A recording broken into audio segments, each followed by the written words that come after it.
The Ballon d'Or and the FIFA the best ceremony losing is credibility.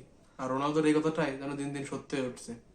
এখানে Kylian Mbappe podium finish করার পরও FIFA পুরো 11-এ chance পায় না। অন্যদিকে রাফিনিয়া গত সিজনে দুর্দান্ত সিজন কাটানোর পরেও সে কোনো পোডিয়াম ফিনিশ পায় না এবং ফিফা পুরো 11-এও চান্স পায় না। অন্যদিকে যদি আসে ভ্যালেন্ডিয়ার ক্ষেত্রে, এখানে রাফিনা এত সুন্দর সিজন কাটানোর পরেও সে নাম্বার 5-এ মাত্র থাকে। তাহলে বুঝতে পারতেছেন যে ভ্যালেন্ডিয়ার অবস্থা বা ফিফা দ্য বেস্টের সব অবস্থাটা দিন দিন কতটা মানে বিশ্বাসযোগ্যতা হারাচ্ছে। কত জন কত ধরেন, অবশ্যই ডেম্বেলে ডিজার্ভিং উইনার আমার মতে। কারণ পিএসজি যেভাবে খেলছে পুরো ইউরোপকে কভার করছে ওরা, শুধুমাত্র ক্লাব ওয়ার্ল্ড কাপ বাদে ওরা সবখানে ছিল টপ নচ, সবখানে বেটার খেলছে। সেখানে ডেম্বেলে অবশ্যই ডিজার্ভিং একটা ক্যান্ডিডেট, সে জয় ডিজার্ভ করে। কিন্তু এখানে যদি আমরা আসি রাফিনার কথায়, তাহলে রাফিনা কিভাবে মাত্র 5 নম্বর পজিশনে ফিনিশ করে, এই জিনিসটা এখন আমার মাথার উপর দিয়ে যাচ্ছে। কারণ যদি আমরা এবার ফিফা প্রো 11-এ মিডফিল্ডটা দেখি, সেখানে বেলিংহাম এবং কোল ওয়ালমার আছে, কিন্তু সেখানে রাফিনিয়া বা মোহাম্মদ সালাহ কেউ নেই। তাহলে চিন্তা করতে পারছেন যে আমরা কোন দিকে আগাচ্ছি বর্তমানে ভ্যালেন্ডিয়ার বা ফিফা বেস্টের ক্রেডিবিলিটিটা। এবার লাস্ট সিজনে রাফিনিয়া এত সুন্দর একটা সিজন কাটাইছে বার্সেলোনার হয়ে, সেখানে তার 62 জিএ। একটা প্লেয়ার কতটা ভালো খেলে এরকম একটা সিজন কাটাইতে পারে, মানে দুর্দান্ত একটা সিজন কাটাইছে রাফিনিয়া।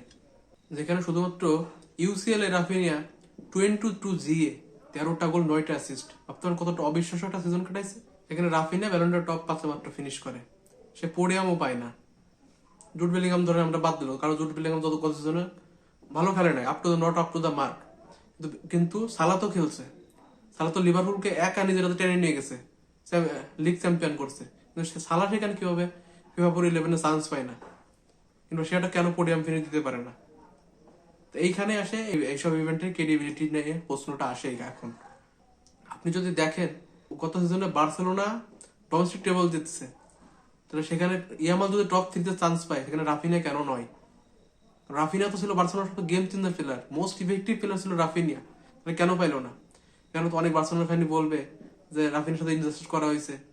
এখন আমি বলবো বার্সেলোনা ফ্যান, তোমাদের কি কোনো এটা মনে হয় না যে এই ইনজাস্টিসের ভাগই তোমরা এই যে বেহাতি গাঙ্গামে হাত ধোনেওয়ালা সিন করছো, তোমরা করো না এটা? তোমরা তোমাদের নিজেদের প্লেয়ার ইয়ামালকে এত পরিমাণ হাইপ করছো যে তোমাদের যে বেস্ট প্লেয়ার ছিল রাফিনিয়া, তাকে তোমরা হাইড আউট করে ফেলছো। তোমরা একে ইয়ামালকে হাইপ আউট করতে চায়। কোনো যদি পার্সন ফেরে আমাকে বলে যে গত সিজনে ইয়ামাল রাফিনিয়া থেকে ভালো ছিল, তাহলে ভাই বলবো ভাই তোমার বল নলেজ নাই, এটা আমি মানতে পারলাম না। আর দিন দিন রোনালদোর কথা সত্যি হচ্ছে, যেসব ইভেন্ট গুলো নিজেদের ক্রেডিবিলিটিটা হারাচ্ছে, এটা বারবার প্রমাণ হয়ে আসছে। কিন্তু এতদিন এটা কথা হয় নাই কেন? কারণ মেসি জিতছে, সেখানে যার রব করে হোক যেভাবে মেসি জিতছে, সেখানে এই জন্য এত কোনো কথা হয় নাই। কারণ মেসি তো একদম চকলেট বয়, ফিফার একদম ফেভারিট বয়, সেই জন্য এখানে কোনো কথা হয় না। কিন্তু এবার কেন বার্সেলোনা ফ্যানরা চিল্লাচ্ছে? কারণ রাফিনা বা ইয়ামাল কেউ যেতে নাই, এখানে রাফিনার পজিশন এত খারাপ আসছে, সেটা মেনে নিতে পারতেছে না। কিন্তু এটার জন্য তোমরাই দায়ী। যখন লিওন্ডস্কি ব্যালন্ডর রব হইলো, হল্যান্ডে ব্যালন্ডর রব হইলো, এটা মেসি জিতলো, তখন তোমাদের কোনো চিন্তা আসলো না।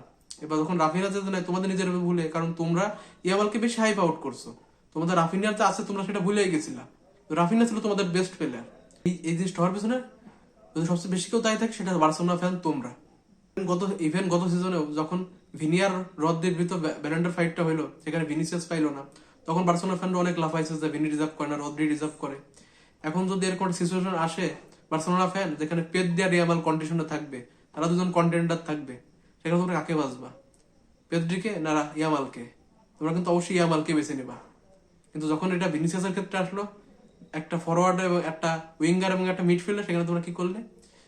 ভিনিসিয়াসের উপর হেডের ক্ষেত্রে তোমরা রদ্রিকে বললে যে রদ্রি বেটার, কিন্তু ভিনিসিয়াসকে এতটাই খারাপ খেলছে। রিয়াল মাদ্রিদের বেস্ট প্লেয়ার, ইউরোপের one of the best player, ওয়ার্ল্ডের one of the best player 23-24 সিজনে, সেখানে ভিনিসিয়াস পাই না, সেখানে তোমরা বলো রদ্রি ডিজার্ভ করে।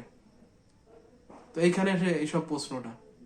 আজকে সব যে ইভেন্ট গুলো এর ক্রেডিবিলিটিটা হারাচ্ছে, এখানে পিছনে দায়ী তাদের ফ্যানরা, আমরা সবাই। কারণ আমরা যোগ্য প্লেয়ারকে মূল্যায়ন করতে পারি না, এই জন্য সব ইভেন্ট গুলো আজ দিন দিনের ক্রেডিবিলিটিটা হারাচ্ছে।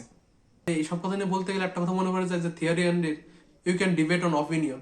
যেখানে মানুষ তাদের নিজেদের ভোটে এইভাবে এরকম একটা বিচার করে, সেখানে আপনি কিভাবে এই অপিনিয়নের সাথে ডিবেট করবেন? আপনি কোনদিনই করতে পারবেন না।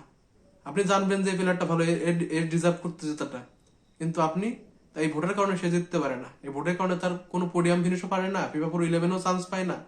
সেক্ষেত্রে এইসব দায়িত্বগুলো আমাদের ফ্যানদেরই নিতে হবে, আর যারা ভোট দেয় তাদের নিতে হবে। আর যারা ভোটে তারা কি খেয়ে ভোট দেয় আমি জানি না, কারণ রাফিনাকে মোস্ট অফ দ্য পিপল তারা টপ 1-2-তেই রাখে নাই। এখানে ইয়ামালকে রাখছে, এমবাপে রাখছে। এমবাপে কত ইন্ডিভিজুয়ালি খুব ভালো ছিল, কিন্তু কালেকটিভলি তার সিজনটা ভালো ছিল না। চিন্তা করেন যে পোডিয়াম ফিনিশ করছে, কিন্তু সে আমাদের ফিফা 11টা বের হয়েছে, সেখানে এমবাপে কোনো চান্স পায় না। ইভেন ফরওয়ার্ড পজিশন একজন উইঙ্গারকে দেওয়া হয়েছে ইয়ামালকে, কিন্তু সেখানে এই স্ট্রাইকার একজন যে এমবাপে তাকে চান্স দেওয়া হয় নাই। তাহলে বুঝতে পারছেন যে এইসব অ্যাওয়ার্ডের দিন দিন বিশ্বাসযোগ্যতা কতটা হারাই যাচ্ছে।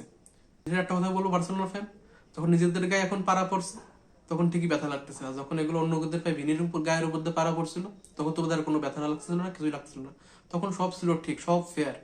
আর যখন যখন ইয়ামাল বা কিংবা কেউ পায় নাই, তখন তখন সব আনফেয়ার। এই জিনিসটা তোমরা সামনে আশা করি ফেস করবা, যখন পেদ্রি আর ইয়ামাল এরকম একটা কন্ডিশন হয়তো আসবে, আশা করি তারা আসবে, তখন তোমরা দেখবে কি করো। তোমরা কি তখন যেরকম ভিনির উপর দিয়ে রদ্রিকে রাখছিল, তোমরা কি ইয়ামালের উপর পেদ্রিকে রাখবা? এই প্রশ্নটা তোমাদের কাছে রেখে গেলাম। আর সবচেয়ে খারাপ লাগে রাফিনার জন্য, কতজনের রাফিনার জন্য দুর্দান্ত একটা প্লেয়ার, এর থেকে বেশি হয়তো আর কিছু করতে পারে না। আর সত্যি সত্যি এসব ব্যালেন্ডিয়ার আর ফিফা দা বেস্ট এসব অ্যাওয়ার্ড গুলো তাদের ক্রেডিবিলিটিটা লুজ করে ফেলতেছে। এইসব নিয়ে আপনাদের কি মতামত অবশ্যই জানাবেন কমেন্ট সেকশনে। আমাকে সাপোর্ট করতে চাইলে অবশ্যই চ্যানেলটিকে সাবস্ক্রাইব করবেন, ফলো করবেন, সাথে থাকবেন তবুও স্মাইল দ্যান বিয়ন্ডের।